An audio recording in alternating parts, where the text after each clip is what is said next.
जय हिंद। स्वागत है आपका लाइव टाइम्स में। मैं हूं आपके साथ संजय यादव। अमेरिका ईरान में जंग पार्ट 2 8वें दिन भी जारी है। ईरानी हमलों में अमेरिकी 2 सैनिकों के मारे जाने के बाद अमेरिका ने ईरान पर जोरदार हमले शुरू कर दिया। ईरान भी लगातार जवाबी हमले कर रहा। अब अमेरिका और ईरान एक दूसरे के इंफ्रास्ट्रक्चर और सैन्य ठिकानों को टारगेट कर रहे हैं।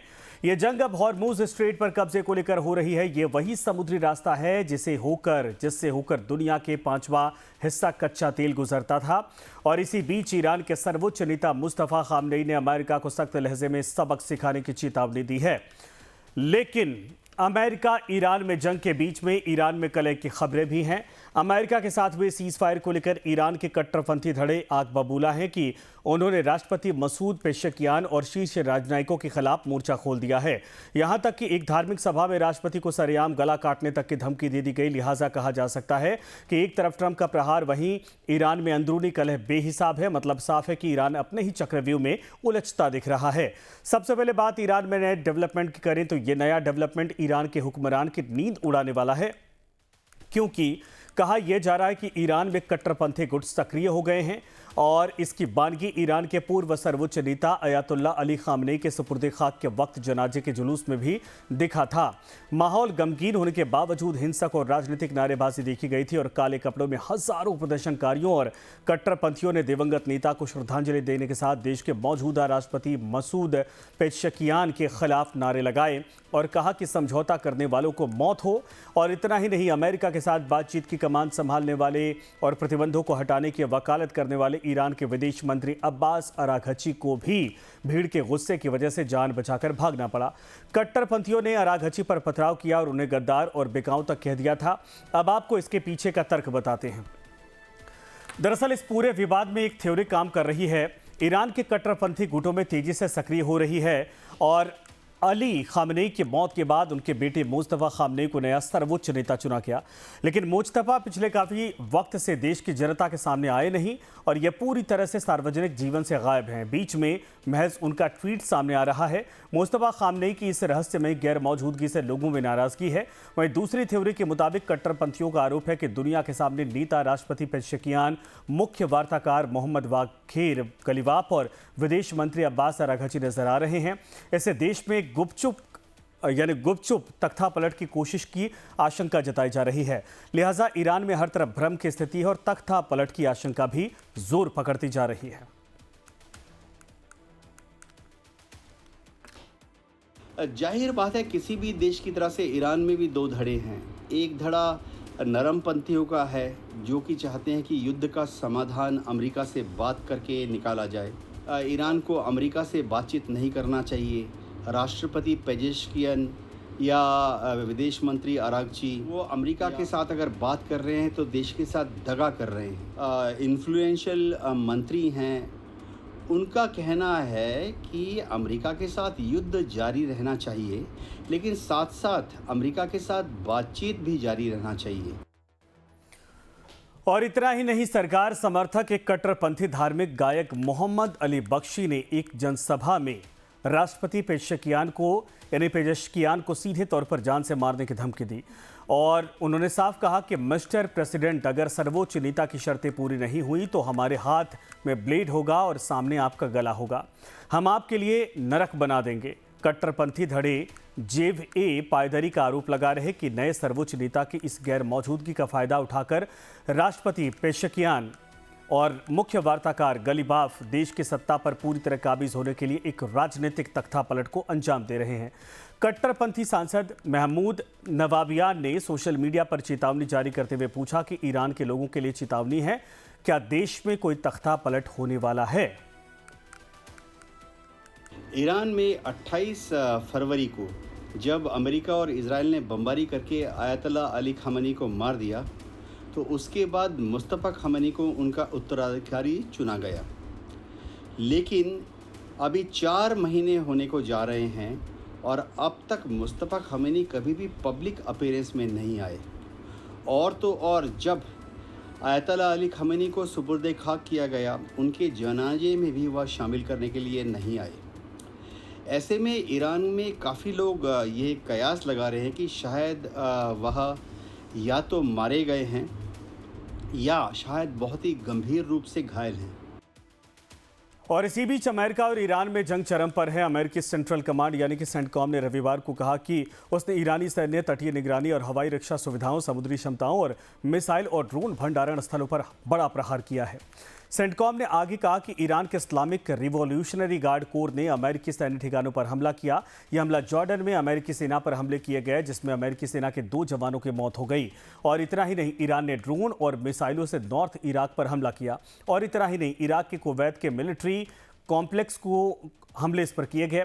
इसी बीच अमेरिका ने जवाब में दक्षिण ईरान को देश के बाकी हिस्सों से अलग थलग करने के लिए रेलवे, सुरंगों, हवाई अड्डों और सड़कों के अलावा कई पुल पर भी बमबारी कर तहस नहस कर दिया है। अमेरिकी सेना हॉर्मुज स्ट्रेट में ईरान के वाणिज्यिक जहाज़ों को धमकाने की ईरान की क्षमता को कम करना और इस्लामिक रिवॉल्यूशनरी गार्ड को निशाना बनाना अहम मकसद है। वहीं ईरान की IRGC ने दावा किया है कि उसने खुजिस्तान प्रांत के अहवाज में अमेरिकी MQ-9 रीपर ड्रोन को इंटरसेप्ट करके मार गिराया। ईरानी सरकारी मीडिया ने ड्रोन गिराने का वीडियो भी जारी किया। IRGC के मुताबिक उसने अपने नए डिफेंस सिस्टम से ड्रोन को टारगेट किया।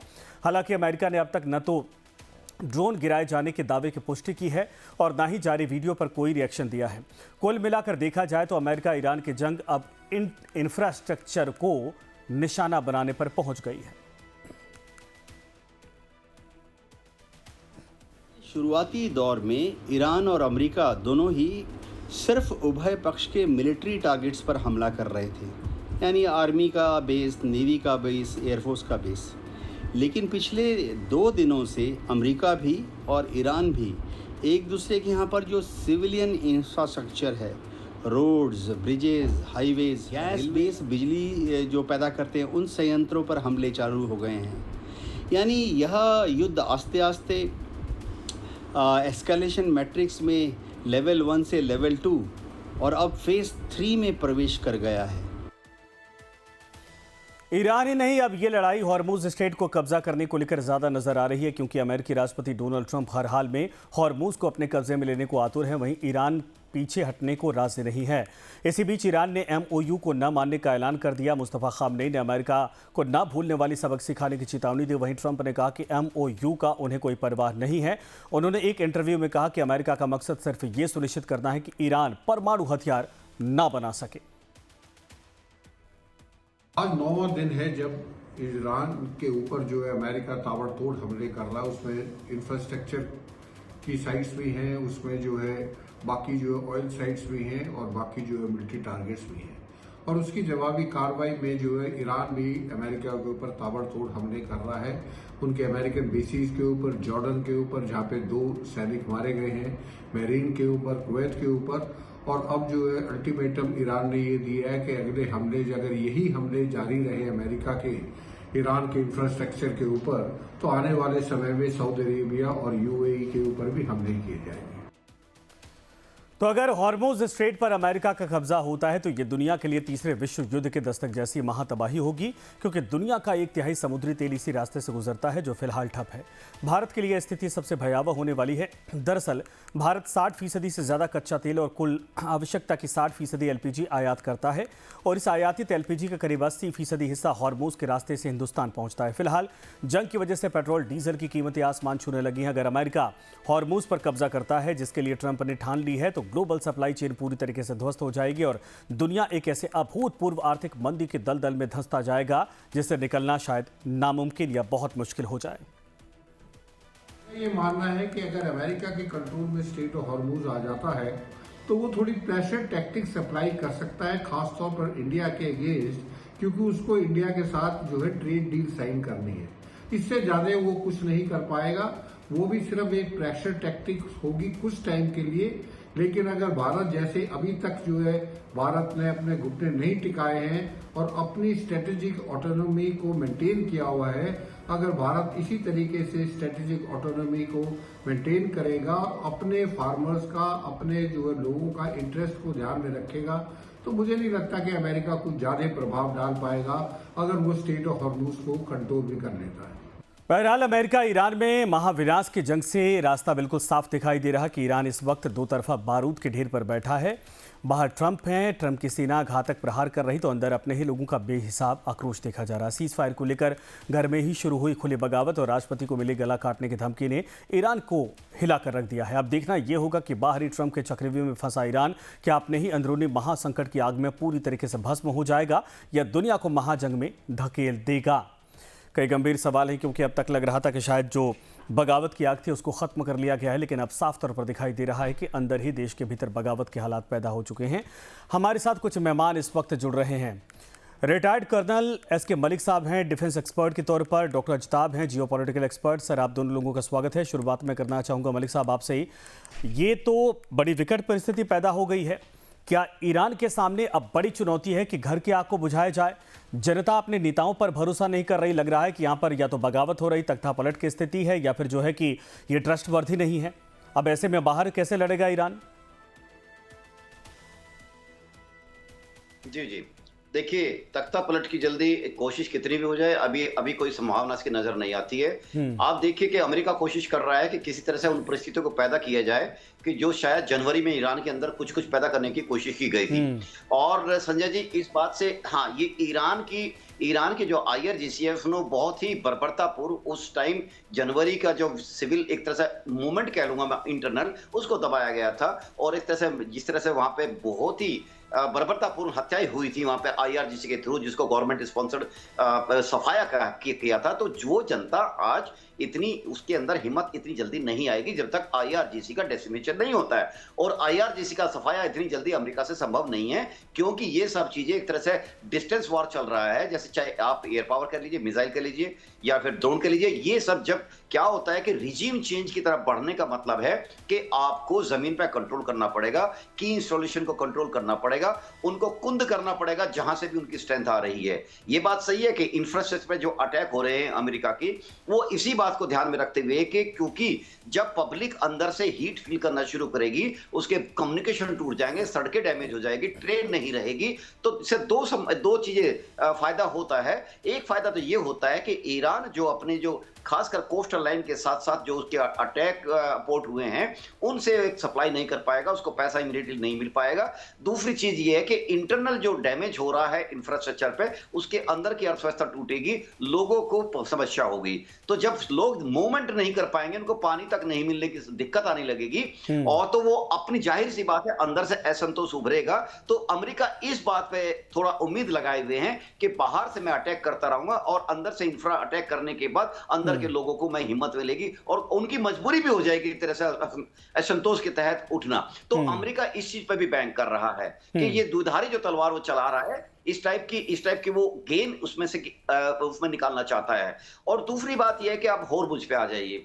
ये बात है कि हॉर्मुज पे इतना डिस्कशन हो चुका है, नो डाउट अमेरिका और ईरान के बीच में मेन टसल हॉर्मुज ही है और ये रहेगी भी, क्योंकि इससे पूरे के पूरे आप GCC कंट्री, जितने मिडिल ईस्ट के ये कंट्रीज है, इनका सारा का सारा अर्थव्यवस्था इनके ऊपर, अगर ये हॉर्मुज अमेरिका ईरान के हाथ में चला गया तो इनकी इमीडिएटली नजदीक भविष्य में अर्थव्यवस्था काफी क्रिपल हो जाएगी, काफी डूबेगी। और क्योंकि अगर अमेरिका का इसमें ढीलापन आता है या अमेरिका एक तरह से डोमिनेंस ईरान की तरफ चला जाता है, तो मानिए कि GCC कंट्रीज ईरान की शर्तें मानने के लिए बाध्य होंगे और उस बाध्यता के अंदर वो ईरान की शर्तें मानेंगे और इसमें अमेरिका की जो वहां पे पकड़ है वो भी ढीली होगी और उसका एक तरह से पेट्रो डॉलर का डाउनफॉल की शुरुआत माना जाएगा इस बात को।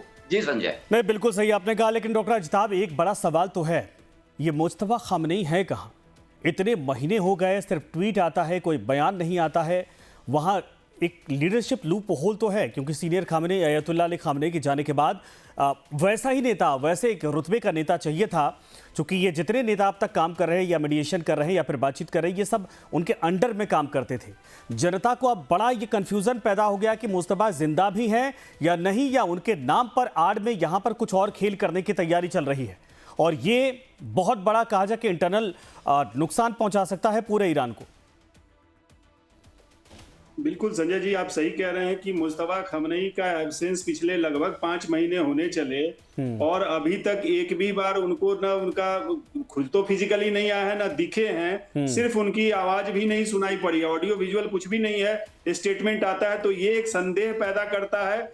और जो एक तरह से 4.5 करोड़ जो क्लेम करता है ईरान की इतने लोग जनाजे की रस्म में आए, वो अब कहीं ना कहीं इतनी बमबारी और आर्थिक तबाही से टूटने के भी खतरे हैं, इसमें कोई संदेह नहीं है। क्योंकि एक यूनिफाइंग जो फोर्स अयातुल्ला खamenei थे वैसा अब कोई ईरान में है नहीं। पॉलिटिकल लीडरशिप को IRGC ने बैक बेंच पे रख दिया है, तो ये क्राइसिस हो सकता है ईरान को महंगा पड़े।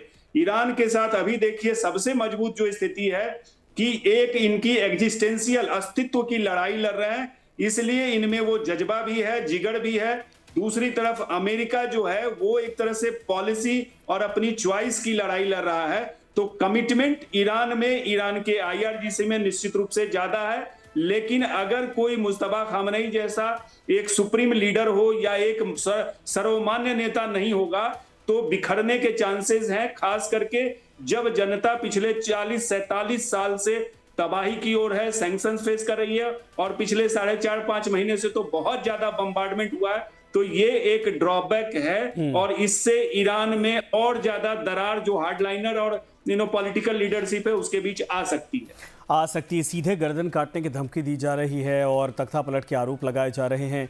इन सब के बीच में क्या अमेरिका के लिए रास्ता साफ हो गया हो हॉर्मूज को कमांड में लेने का? ये मैं समझूंगा सर। हालात जो इस वक्त ईरान के भीतर और बाहर बनते दिखाई दे रहे हैं और अमेरिका लगातार ताबड़तोड़ 8 दिन से दोबारा सेकंड फेज में हमला कर रहा है, इसके बाद चुनौतियां पूरे दुनिया के लिए तो हैं, लेकिन सबसे बड़ा सवाल ये कि हॉर्मूज का क्या होगा और ईरान के भीतर क्या वाकई में बहुत विकट संकट की आहट सुनाई दे रही है। दोनों मेहमान हमारे साथ मलिक हैं, इस वक्त मौजूद है। मलिक साहब, आप ही से जानना चाहेंगे, क्या अब हॉर्मूज पर माना जाए कि ईरान की पकड़ इस फेज में कमजोर होती दिख रही है क्योंकि देश के भीतर बगावत की स्थिति पैदा है और इन सब के अलावा IRGC क्या अब भी मजबूत आपको दिखाई दे रहा है या फिर अब इस इलाके में अमेरिका की मजबूत पकड़ धीरे धीरे बढ़ती जा रही है? संजय जी देखिए, सबसे पहले तो लेट्स एक्सेप्ट वन फैक्ट, दुनिया में जो मजबूत कंट्री होता है अल्टीमेटली किसी न किसी रूप में वो अपना डोमिनेंस स्थापित करके रहता है। ये आज की बात नहीं है, जब से हिस्ट्री पैदा हुई है तब से देख लीजिए, मजबूत जो है विजय उसकी होती है। हारे हुए कंट्री को कोई नहीं पूछता है, चाहे वो कितने भी अच्छे कह लीजिए, लेकिन एथिक्स खत्म हो चुके हैं। मैं इसलिए कह रहा हूं यहाँ पे कि जो खासकर ह्यूमन के जो पानी के डिसैलिनेशन प्लांट्स हैं, खाड़ी के देशों में वैसे भी पानी नहीं है, नेचुरल वाटर नहीं है, नदी hardly any river there. Soft पीने का आदमी पिएगा नहीं पानी, चाहे इस साइड हो या उस साइड, तो जिंदा कैसे रहेगा? और इसी नब्ज को अमेरिका पकड़ रहा है। बिसाइड्स इसके पुल तोड़ो, कम्युनिकेशन ठप करो, रेलवे नोड्स तोड़ो, मूवमेंट खत्म करो। इसके अलावा जो पूरे के पूरे आप ये देख लीजिए, नॉर्थ से लेके साउथ तक जो कोस्ट है उसके सारे वो पोर्ट बर्बाद करो जहां से जो हॉर्मुज के जद के बाहर से होते हैं, जहां से वो चाइना को शैडो फ्लूइड के थ्रू बहुत सारा ऑयल जा रहा था पहले भी। अभी मैं आता हूं, देखिए दूसरी तरफ एक और देखेगा, मुझे लगता है कि ईरान, जैसे कि शक है मेरा अपने एनालिसिस का, बाबल अल मंदेब अभी ईरान नहीं शुरू करने वाला है, क्योंकि बाबल अल मंदेब को शुरू करने का मतलब है कि अमेरिका के हाथ में मैनीफोल्ड हथियार मिल जाएगा। जैसे कि सबसे पहला तो यह है कि वो नेटो कंट्रीज को कन्विंस कर लेगा कि देखिए अभी आपका व्यापार, क्योंकि बाबल अल मंदेब से एनर्जी से ज्यादा बाकी सामानों का व्यापार ज्यादा होता है, ट्रेड ज्यादा होता है, जो कि यूरोप को कनेक्ट करता है। तो एक तो अमेरिका को उनको कन्विंस करेगा तो नेटो का शामिल हो जाएंगे, और जब नेटो शामिल हो जाएंगे तो सऊदी हूती का रोल आएगा। अब जब हूती का रोल आएगा तो सऊदी अरब डायरेक्टली इंटेंसिव इन्वॉल्व हो जाएगा। तीसरी बात है, उसमें चाइना बहुत अफेक्ट होता है, क्योंकि चाइना का ट्रेड वहां से जो यूरोपियन कंट्रीज को काफी अच्छा खासी मात्रा में जाता है, तो चाइना ऊपर से ईरान के ऊपर प्रेशर आएगा। ये सब देखते हुए मेरा जो अपना आकलन है, पहले मैं सोच रहा था कि बाबल शायद खोले ईरान, लेकिन ईरान को शायद अगर उसके अंदर ये थोड़ी बहुत समझ होगी नहीं खोलेगा। अभी आता हूं IRGC के पास। IRGC की शक्ति मुझे नहीं लगती कि उतनी है जितनी दिखाई जा रही है वर्ल्ड को। ये बात सही है कि उसके पास वेपन्स ऑफ इरिटेशन, यानी लो कॉस्ट जितने ठीक है सर, जैसे आप माफी के कहते हैं, साथ समय ड्रोन खत्म हो हैं, चुका है। मैं आपको रोक रहा हूं, लेकिन 10-15 सेकंड का मैं समय देना चाहूंगा। डॉक्टर अजताब, जल्दी से बताइए, बिना सेनापति के ईरान की स्थिति क्या है अब? देखिए, वो तो कहा जाता है बिना सेनापति तो आप युद्ध एक तरह से हारा माना जाता है, लेकिन ईरान के पास अभी कुछ है, जो हॉर्मुज ही सबसे ज्यादा उसके पास ताकत है। लेकिन एक ही चीज को ओवर प्ले अगर आप करेंगे तो फिर आपकी वैल्यू घटती है। और मुझे लगता है हॉर्मुज को अगर बार बार इस तरह से यो कैपिटलाइज करने की कोशिश करेगा तो अब हर कोई कंट्री गल्फ के जो खाड़ी के देश हैं अपने अपने विकल्पों की तलाश में है, पाइपलाइन वगैरह बनने हो रहा है। हाँ। तो ये मुश्किल ईरान के लिए आगे हो सकती है। ठीक है सर, धन्यवाद आप दोनों मेहमानों को हमारे साथ जुड़ने के लिए और अपनी बातों को रखने के लिए। और कुल मिलाकर ये कि हालात देखिए विकट होते जा रहे हैं। दुनिया की निगाहें टिकी हैं कि क्या वाकई में कोई शांति का रास्ता दिख सकता है या फिर अब ये विध्वंस बहुत बड़ा होने वाला है। धन्यवाद आप सभी का।